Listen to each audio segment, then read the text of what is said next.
Now we would read stanza by stanza, verse by verse, and explain what Sasson says in the poem after. It begins, "Have you forgotten yet?" The first verse of the poem is a rhetoric question. And this verse, "Have you forgotten yet?" repeats at the beginning of almost every stanza throughout the poem. And this is the impetus of this poem. This is the core of the poem. When he is asking this question that "have you forgotten yet?" that is, have you forgotten all your experiences that you had in the World War I? By asking this question repeatedly, Sasson is telling his own self and everyone else that you should not forget. You should not forget what happened in the World War I. You should not forget the World War I. Because if you will not forget, it is only then possible that you will not be either a part of such a game, or you will not allow such an event or such an incident to take place in future. That is why he would be repeating this verse time and again in the poem. He says, "For the world's events have rumbled on since those gauged days." You may have forgotten. Why? Because after the end of World War, the life has come back to normalcy since those gauged days. Now, gauged days would be, the word gauged means, a place, a time, a space where one is not allowed to breathe freely. It's a situation where one runs for life. It is a life-threatening situation. So those gauged days, the days of the World War I, when he was a part of it, were gauged days where there was not enough oxygen, where there was not enough space to breathe life, to be alive. But since those days, the life has moved on slowly. Like how? Like traffic checked while at the crossing of the city ways. The speed has been like, there's a traffic jam, or there's a check post where traffic police puts check on everyone. So the speed is not that great. The traffic moves slowly, but it does move. Same has been the case with the life. And this comparison is a simile where he compares the space of life post World War I with the speed of traffic when there is huge traffic, or when there is check on traffic at any crossing way. And the haunted gap in your mind has filled with thoughts that flow like clouds in the lit heaven of life.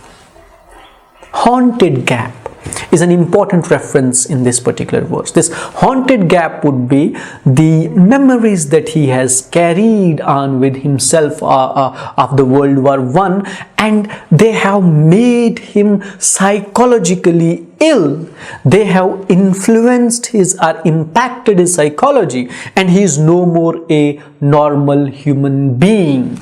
It would be like, if you want to understand this particular verse, you will have to go back to Mrs. Dalloway, where you have one of the characters, probably Septimus, who suffers from the shocks of World War I. He suffers with a particular disease which he is treating in that particular novel, and he is talking about the same disease that he has carried with himself, and that is haunting, that haunts him time and again, that impacts him and disallows him to be normal.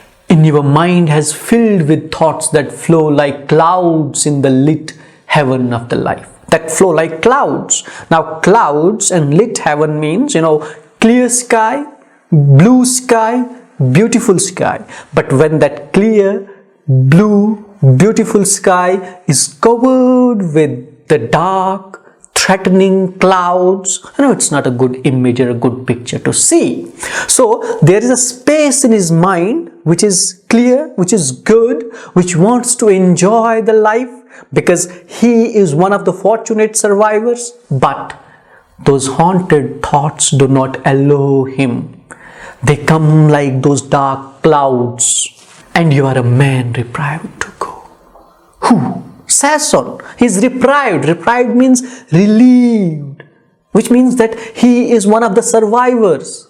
Now he is allowed to live a happy life. Now he is allowed to see the world post-World War I, because there have been many who have not been granted this relief, who have not been granted this opportunity to see the world, how it shapes after World War I. Say, for example, Wilfred Owen, who was a part of this world war, and he was a close friend of Sasson, but he died a day before the World War I ended. So Sasson says that you have been reprieved to go, taking your peaceful share of time so that you can enjoy peaceful times as well, with joy to spare. Maybe that the coming days, which would be full of peace, where there will be no brutality, no war, no bloods, no corpses, maybe you would enjoy those days. You are the lucky one, but the past is just the same. Future may be bright, future may be good, future may be peaceful, but the past is not going to change. Why is it same? Because it is there in his mind. He has failed to overcome the impact of World War I. The psychological dent that his mind has received from the World War, from being a part of it, has impacted us hugely. So he is giving a reference to that past. You may have the best of the future, but what about the past? And war's a bloody game.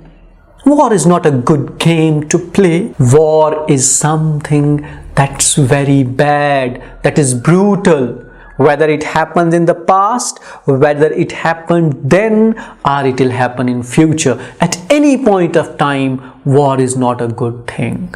War is not a pretty game, but it's a bloody game. Have you forgotten yet? And he repeats again that you must not forget those days. You must remember that brutality, those bad days, those bad events. Look down and swear by the slain of the war that you will never forget.